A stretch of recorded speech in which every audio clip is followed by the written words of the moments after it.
Hello hi to all my beautiful spiritual souls. कैसे हो आप सब लोग? Welcome back to my channel. Thanks for watching my videos and special thanks to all my loving subscribers. ब्रह्मांड आप सभी को हमेशा भरपूर खुशियाँ और सफल जीवन प्रदान करे। लाइक शेयर और सब्सक्राइब करना ना भूले ताकि और लोग भी जुड़ सके और उनको भी मदद मिल सके। सॉरी फ्रेंड्स, मेरी आवाज़ में थोड़ी सी प्रॉब्लम थी तो इस वजह से मैं वीडियोस अपलोड नहीं कर पा रही थी। ओके, क्या आपने कभी जीवन और मृत्यु के रहस्यमय चक्र पर विचार किया है? पुनर्जन्म आत्माओं को नए शरीर में पुनर्जन्म लेने की विचारधारा सदियों से मानवता को आकर्षित कर रही है। लेकिन आत्माएं पुनर्जन्म की इस अनंत यात्रा क्यों करती है? हम इस गहन प्रश्न को सरल शब्दों में जानेंगे। इस वीडियो में हम पुनर्जन्म के आदर्श की रोमांचक अवधारणा की परिचय देते हैं और बताते हैं कि आत्माएं क्यों मृत्यु के चक्र में लौटने का निर्णय करती है। दिव्य इच्छा से लेकर कार्मिक चक्र को पूरा करने तक हम पुनर्जन्म के पीछे छिपे रहस्य को जानेंगे। यहाँ 8 ऐसे प्रेरक कारणों की बात की गई है कि आत्माएं पुनर्जन्म क्यों करती है, चाहे वहाँ दिव्य कार्य को पूरा करने का हो या न्याय की तलाश। हर पहलू आत्मा के पुनर्जन्म की रहस्यों को गहराई से समझेंगे। इस रोमांचक चर्चा को न छोड़े। लाइक शेयर और सब्सक्राइब करना न भूले। पहला पॉइंट यहाँ है कि ईश्वरीय इच्छा। कभी कभी भगवान उच्च शक्तियों द्वारा आत्माओं को विशेष कार्य करने के लिए पृथ्वी पर वापस से जन्म लेने की आज्ञा देती है। सेकंड पॉइंट यह है कि अच्छे कर्मों का पूरा करना। यदि किसी ने पिछले जन्मों में अर्जित सभी अच्छे कर्म का उपयोग कर लिया है तो उसे और अधिक अच्छे कार्यों करने के लिए भी पृथ्वी पर वापस आना होगा है। जब पुण्य कर्म का प्रभाव खत्म हो जाता है तो उसे पुनः जन्म लेना होता है।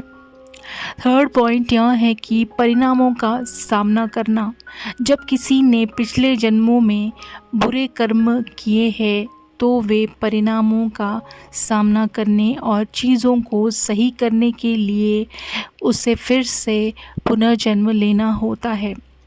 फोर्थ पॉइंट यह है कि न्याय की तलाश से फिर से पुनर्जन्म लेते हैं।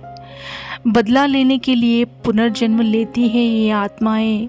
यदि किसी व्यक्ति के साथ पिछले जन्म में गलत व्यवहार किया गया है या धोखेबाजी की है, छल कपट किया है, धोखे से, कपट से या किसी प्रकार की यातना देकर मार दिया जाता है तो वे चीज़ों को उचित बनाने के लिए वापस आ सकते हैं, तो भी वहाँ आत्मा पुनर्जन्म अवश्य लेती है।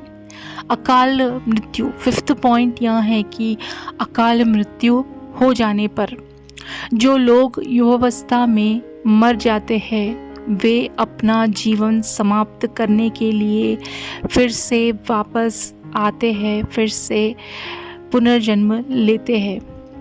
सिक्स्थ पॉइंट यह है कि अधूरे काम को खत्म करना। कभी कभी व्यक्ति के अधूरे काम को पूरा करने के लिए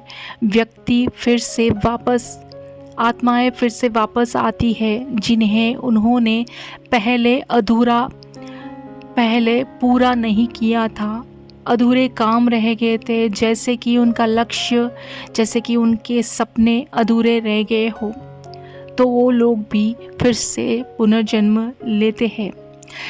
यह सेवेंथ पॉइंट यह है कि अपूर्ण साधना को पूर्ण करने के लिए आत्मा फिर से जन्म लेती है। यानी कि जिनकी साधना पिछले जन्म में अधूरे रह गए हो, साधना पूरी करने के लिए तो वहाँ आत्मा पुनर्जन्म अवश्य लेती है, क्योंकि उससे अधूरे काम को पूरा करना है। 8th पॉइंट यह है कि जीवन को पूरी तरह से जीना।